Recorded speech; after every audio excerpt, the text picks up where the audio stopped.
we've come to Rasa Sayang, a Singaporean and Malaysian restaurant here in Chinatown. Cannot wait to tuck in. This is going to be amazing.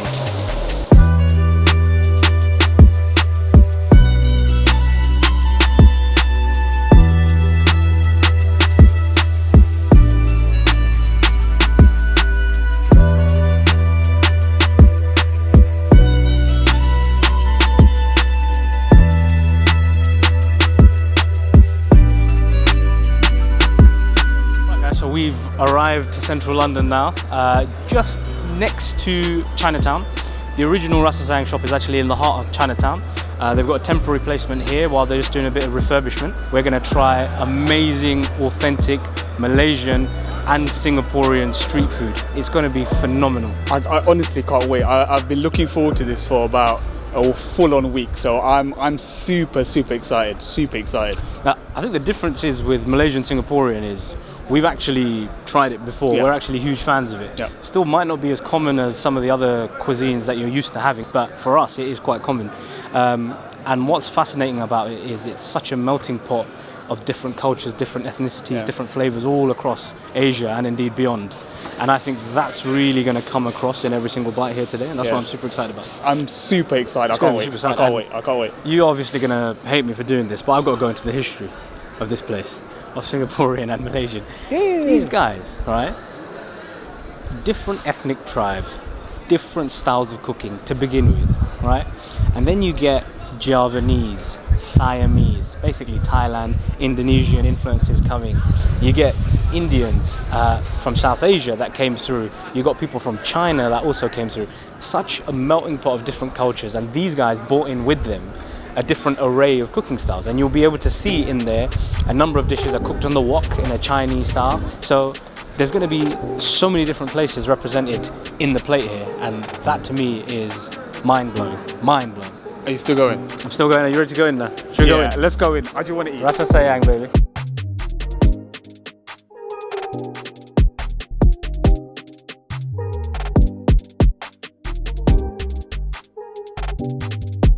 So we've been welcomed with an absolute feast here, haven't we? I can't wait. This is going to be phenomenal. So we've got beef satay, so skewered beef chunks, cooked and grilled on the grill with some sambal sauce. Now I love this. Take a zoom into that. Oh my god, this is everything. This is everything in life. Literally. One of my favourite things that you can have at a Malaysian place. It's fermented prawns in various different spices, dried out, grinded, and roasted with some oil, various other spices to make this pungent, strong, flavoursome paste. So properly dunk that in. You can see, oh my god. You ready? Cheers. Cheers.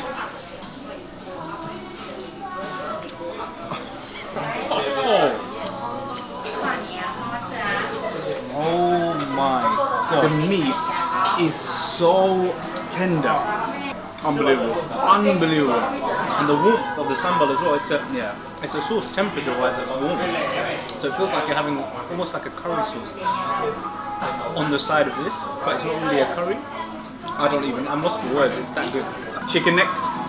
Look at that. Cooked in the same way, in the same grill, same style. But the only difference here is we've got chicken.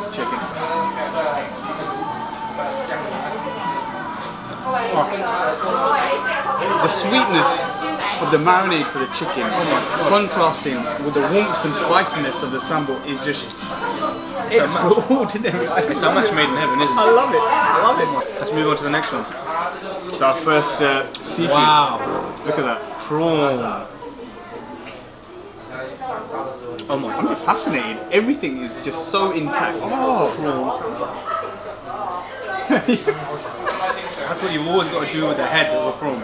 Is that where the most flavour? The juices out. Well, actually, it's so flavours. The sambal is made out of a lot of this. So a lot of the innards of the prawn shells, everything goes into it. Have a suck on that. Alright, have a suck. That's good.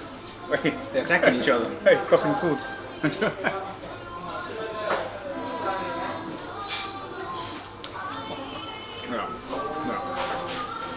Oh my, It's game over. It's game over. oh my god. I love prawns as it is, but I've never actually had prawn satay before. Yeah. That's the first time I've tried that. But boy, that's delicious. Yeah. That is delicious. I'm a big fan. Big fan. Chicken wing? Let's go chicken wing.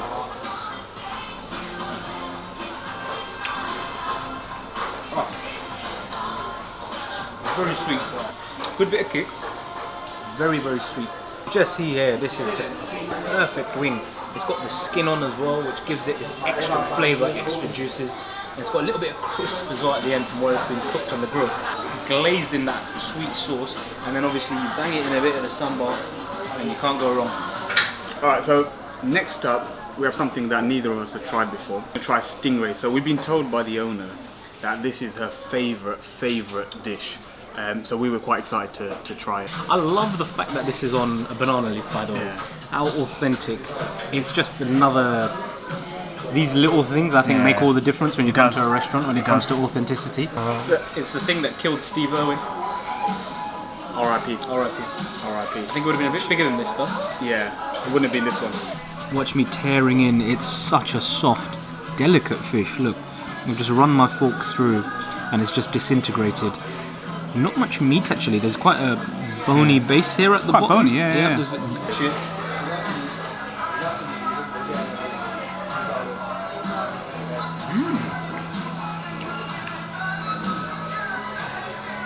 That's interesting. That's interesting. Very interesting taste. It's a very fishy fish. Very seafoody. But it's quite stringy. Very it's stringy. not like it's not flaky. It's quite stringy. I'm actually a big fan. I am a big fan. Works perfectly with the sambal. It's got a little bit of a natural salty vibe to it from the fish, and then that kind of works wonderfully with the sambal. But I'd really recommend like trying it. I really recommend I trying really it. like it. Next up, we've got the Mee Goreng. So this is basically classic egg noodles cooked with a hell of a lot of seafood. Look at this. We got squid.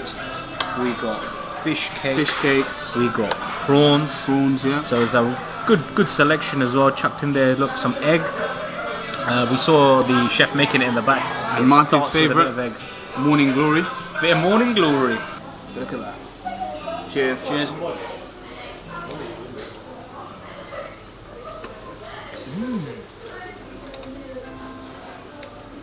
Ooh, the tang. The spice and the tang that you get on it. I'll tell you one thing. Something that makes this very, very special. Look at this. The char on every single bit of seafood. Every single bit. Look at the char. Wow. That char gives it a different elevated flavour. That flamey taste that comes through from the way they've char-grilled the seafood is fantastic, and that sauce that they've used, that creamy, ultra-rich sauce, it's got a little bit of sweet taste to it, but it's super tangy, and you get a bit of tang and you get a bit of chili at the same time, and it just works phenomenally well together. This is one of my favourite dishes. Not in just Malaysian cuisine in general.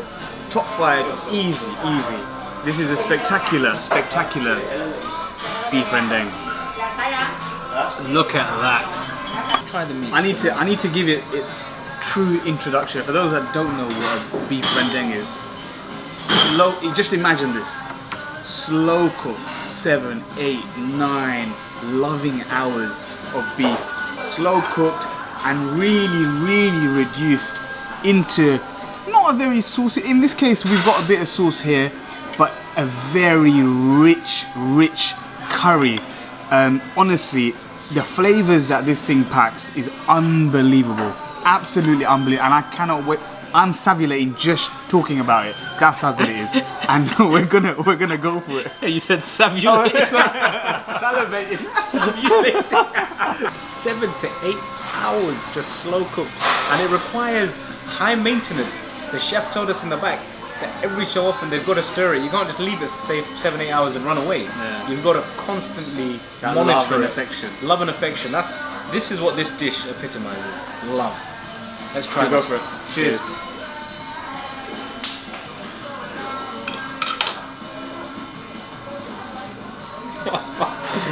Oh my god. It's so Oh good. my god.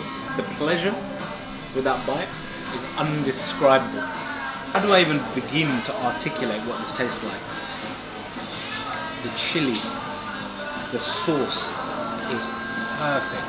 Coconut, chili, just cooked and brought together with this tender beef. Fundamentally, what makes this curry different to any usual curry, and what makes it stand out to any curry that you've had, is the fact that it's made with coconut milk. And that just adds that touch of sweetness to something that is fundamentally hot, flavoursome. We spoke earlier about the great history of Malaysia, of Singapore, of the concoction of different ethnicities, different tribes, people from different parts of the world. We know a lot of the South Asians, a lot of Muslims from India went and actually settled in Southeast Asia, in this part of the world. And what did they take with them? The Roti Canai. Now you won't actually find this in India. If you go across the subcontinent, you're not going to find anything like this. The Indians of the day that came around in about the 50s and 60s brought this along and they changed it up. Just like a paratha. And it's so oily. It's so oily. We've got some of the sauce. So obviously your roti comes with a nice sauce, side sauce. Generally it's the gravy from one of the curries that they have, or a dal type sauce, and its main purpose, sole purpose, is for dipping. So we're gonna dip. Cheers. Cheers.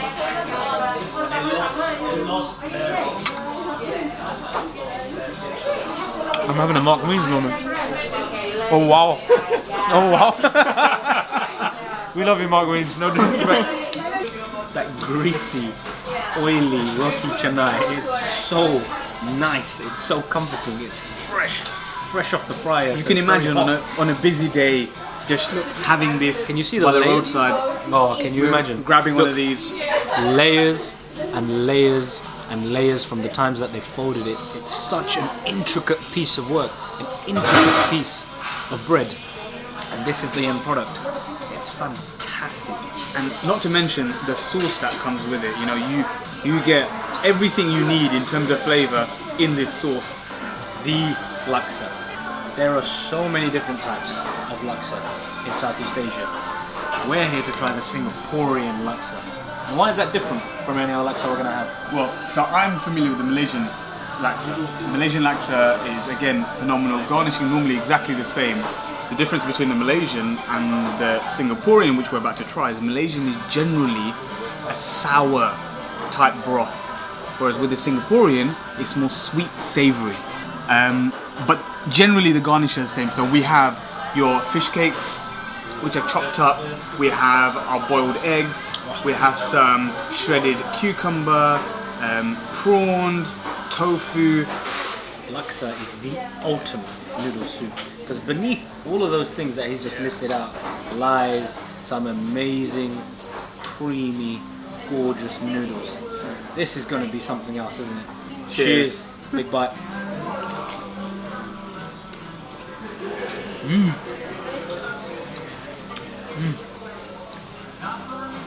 First taste, you can tell straight away what they mean. The difference is quite vast. Distinct. It's distinct. Very distinct. You can tell as soon as you get that taste of that broth into you.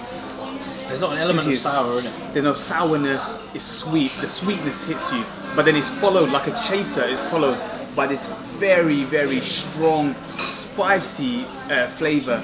It's good, it's very good. And Coconut milk in that is so good. It's so good. Look it's at this. Sweet, it's chilly, it's warm. It's got so many different textures in it. It's got the noodles, it's got the cucumber, it's got the squidgy tofu, it's got the boiled egg, it's got seafood. It's got almost every single texture that your palate can possibly fathom. And it's just a concoction of beauty, isn't it? Yeah. It's beautiful. Beautiful. Absolutely if you love beautiful. noodle soup, you have to try. Just look at that. You can see the flavours, the spices, the different consistencies of all the liquids in there. It makes something so beautiful. So we almost forgot. So you can almost consider this a dessert, because we've just absolutely mauled all the other food. But we've said last minute we have to try the Nasi Lemak, a national dish. National dish of Malaysia. Start with a nice chicken curry. nice chicken curry, very standard in the Malaysian dish. Chicken curry cooked in your usual spices, will definitely have some form of coconut milk. We've got our rice here. Next to our rice, we've got a medley of vegetables here, vegetable pickle, but also a special guest, pineapple, carrots, cucumber in a nice spicy pickle blend here. We've got our boiled egg, and underneath the boiled egg, we have another surprise, our favorite sambal here with some roasted monkey nuts and fried anchovy. So this is the platter. So many different things going on in that plate that it can only be glorious. It can only be glorious. So I am just gonna pour this chicken all over.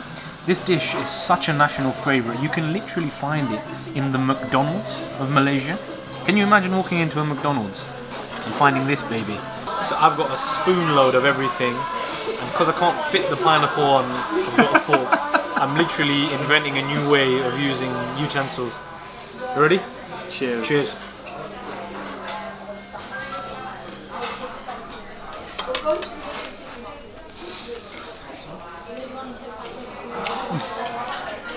Oh my god. We've tried a lot of the other dishes, but there's something special about the Nasi Lemak. The explosion of flavours you have from your dried anchovies, from the sambal, from the pickle, from the chicken curry. Honestly, I'm still trying to process what just happened. Yeah, I mean, I've got to say, this is definitely the showstopper. Whenever you try any Malaysian food, you have to try this, and it was a shame that we nearly missed it. To wash it all down now, we have got some special Malaysian / Singaporean drinks. And we've gone for iced drinks. I've got the Teh Tarik here, which is a brilliant piece of Malaysian artistry. That's what I'm going to call it. It's fantastic tea made with condensed milk. That's obviously made once it's hot, it's brewed, and then it's left to cool and iced down until it transforms into a cold drink. The thing about the Teh Tarik is that you can also have it in a hot form, where it tastes equally delicious. So definitely something that's down my alley. Iced coffee, Singapore, Malaysian style iced coffee, condensed milk, a lot of sugar. I mean, I'm not a big fan of sugar in drinks, but this is something sweet. This is something nice. Refreshing. Is it good? Refreshing. Very refreshing. Definitely something that is perfect for after meal, just to wash it all down. So cheers to that. Cheers to that. Let me try my Teh Tarik. Oh, that's gorgeous. Yeah, that's gorgeous. It's really strong tea. So after, you get a really, tea-like aftertaste, which is brilliant. It's super strong. Condensed milk makes it so creamy and sweet, and it's obviously cold, which kind of thickens it up a little bit. Gives it a really nice consistency. These are authentic. You can tell by the strength of the brewed tea or coffee that you have in it, as it is strong but rich, very rich. This is proper homemade Malaysian Teh Tarik, baby. Or coffee. So belly full, leaving Rasa Sayang, our Malaysian cuisine / Singaporean cuisine. Mahathir, what did you make of it? Singaporean Malaysian, up there, probably one of my favourite cuisines. I think you're right. And Rasa Sayang, potentially one of my favourite restaurants in the entire country. It's just so authentic. It feels like you're in the streets of Malaysia or Singapore, trying food from the vendors, from the restaurants there, and that is really priceless. And you got to love the fact that it's in the heart of Chinatown. Overwhelming success. Thoroughly enjoyed it. And if you haven't tried Rasa Sayang, make sure you try it. Make sure you go there. You won't be disappointed. If you're disappointed with Rasa Sayang, there's something wrong with you. I'm disappointed in you. That's all I can say. There's something wrong with you. Thank you again for tuning in to another episode of Quizine. You know what to do. Like, comment, and subscribe. We out.